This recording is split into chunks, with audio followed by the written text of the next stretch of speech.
Hello po sa inyong lahat mga ka-crypto. Ako po si Pinoy Crypto Trader at sa video na ito ay atin pong pag-uusapan ang aking technical analysis dito po kay Shiba Inu ngayon pong May 20 taong 2024. At ang ating pong nakikita rito ay ang daily chart time frame nitong si Shiba Inu kung saan kahapon po ay nagkaroon po siya ng isang meron po siyang nabuo na isang bearish candlestick at nabasag po niya yung support line natin dito sa 40 digits 2422.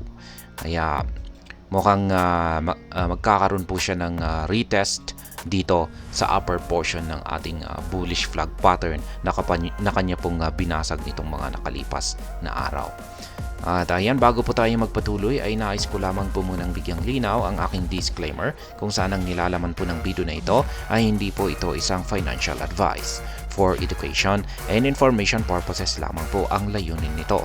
Maliban po dito ay nais ko na rin pong magbigay babala na wala pong kahit anumang group chat ang Pinoy Crypto Trader.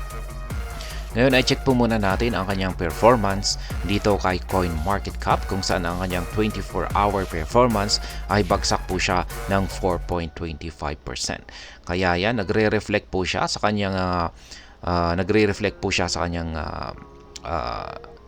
nabuong candlestick kahapon at hanggang yung nabubuong candlestick natin ngayon kung saan ay mga bearish candlestick. Ibig sabihin ay nagpapatuloy po siya sa kanyang pagbagsak sa presyo. Pero yung kanyang 7-day performance ay nananatili pa rin pong gain ng 6.95%. Kasi pag i-check po natin dito ay ayan, nagkaroon po siya, umangat po siya nung nagkaroon siya ng breakout dito sa upper portion ng ating triangle pattern na ito or upper portion na rin ng kanyang bullish flag pattern dito. Ayan po yung kanyang performance dito. At mukhang nahigitan po siya ni Dogecoin ngayon. Ayan, kasi kay Dogecoin ay medyo nasa 2.99% lamang po yung kanyang ibinagsak. Samantala kay Shiba Inu ay mas malaki, 4.26% yung kanyang binagsak. Yung kanilang 7-day performance naman po ay halos hindi naman po gaanong malayo yung kanilang pagkakaiba. Ngayon ay check naman po natin yung kanyang market cap. Ang kanyang market cap ay bagsak na rin po ng 4.25%. Ang kanyang trading volume ay at least umangat po ng 12.05%. Ibig sabihin ay maski papano ay mas nakakalamang pa rin yung mga bumibili, or ibig sabihin maraming bumibili po rito kasi bumabagsak ang presyo ni Shiba Inu. Yan, kasi pag bumabagsak nakakabili po sila sa mas mababang presyo. Ngayon ay check naman po natin ang kanilang official X account kung meron po silang bagong tweet or announcement dito na maaaring makaapekto sa kasalukuyang presyo ni Shiba Inu or sa mga susunod na araw. Kaya ayan, wala po. May 17 po yung kanilang latest na tweet rito. Ayan, ito naman yung nakapin. May 16 naman po yan. Kaya check naman po natin ang kanilang SHIBURN para atin pong alamin kung ilan nga ba yung nasunog dito nitong last 24 hours. Kaya yan, umangat po ng 579.08% yung kanyang burn rate. Kasi ang nagdulot po niyan ay meron pong nasunog na 9.8 million na amount ng Shiba Inu tokens nitong nakalipas na 24 oras. Kaya ayan, check natin. Ayan, may nagsunog po rito. Last 8 hours, may nagsunog ng 2.5 million. Nitong 21 hours ay 2.8 million. Kaya yan, napakaganda po yan. At hanggang ngayon ay marami pa rin pong, tuloy-tuloy pa rin po yung pagsusunog. Kaso ay mukhang hindi po ito nakaapekto sa pag-angat sa presyo ni Shiba Inu sa ngayon. Pero malay natin ay baka delayed impact lamang po yan. Yan, kasi minsan ay nakakaroon po ng delayed impact dyan. Ngayon ay balikan na po natin ang pagti-technical analysis dito sa daily chart time frame ni Shiba Inu. Kaya yan, sa mga bago lamang po rito, ito po yung dalawang kulay puti na linya. Ayan, na bumubuo po sa bullish flag pattern nitong si Shiba Inu. At nitong May 15 lamang ay dito po siya nagkaroon ng breakout. Yan, or nakalabas po siya dito sa ating bullish flag pattern na ito. Dahil dito ay nananatili pa rin po na aktibo or active yung aking projected price target, pinakamataas na projected price target dito kay Shiba Inu, kung saan ay ang 4 0 digits 36.55. Yan po yung nakikita ko po na pinakamataas niyang maaring akyatin na presyo dulot po ng kanyang naranasang breakout dito sa upper portion ng ating bullish flag pattern dito. Kaya malamang ay pagkatapos po niyang makaranas ng retest, ayan, ay dito na po siya mag-uumpisa sa kanyang patuloy na pag-angat sa presyo hanggang sa marating niya yung pinaka price target natin dito na 4 0 digits 36.55. Ayan, kung mapapansin naman po natin ay meron din po siyang triangle pattern dito. Ayan, isa pong triangle pattern at ganun din po, nagkaroon na rin po siya ng breakout dito sa sa kanyang upper portion noong May 15. At dulot naman po ng breakout na ito ay yung pinaka price target naman po natin dito sa ating triangle pattern na ito ay ayan, dito aakyatin niya ang major resistance line natin dito sa 4 0 digits 27.66. Kaya yan po ang mga dahilan kung bakit meron po akong nakaabang rito na tatlong mga take profit.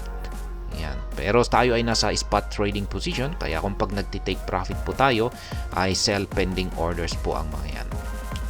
At dito naman sa ibaba ay meron akong dalawang buy pending orders naman.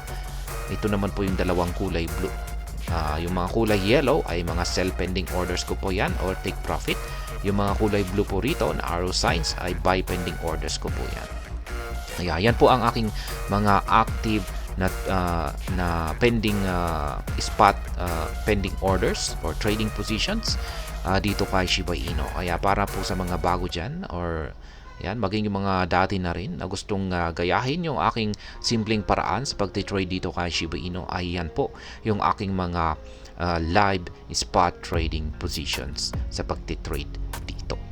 Kaya yan, malinaw naman po yung kanilang mga presyo rito. Kaya ayan, kung gusto po ninyong kopyahin ay maaari po ninyong i-pause ang video na ito.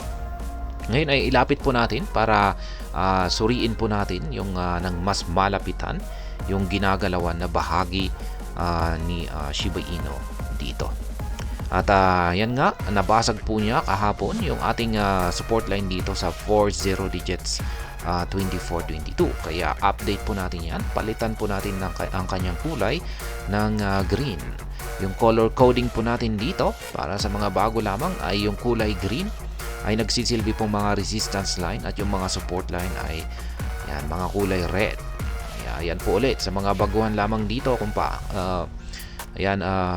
meron na po akong ginawang video kung paano mag-plot ng mga support at saka resistance line.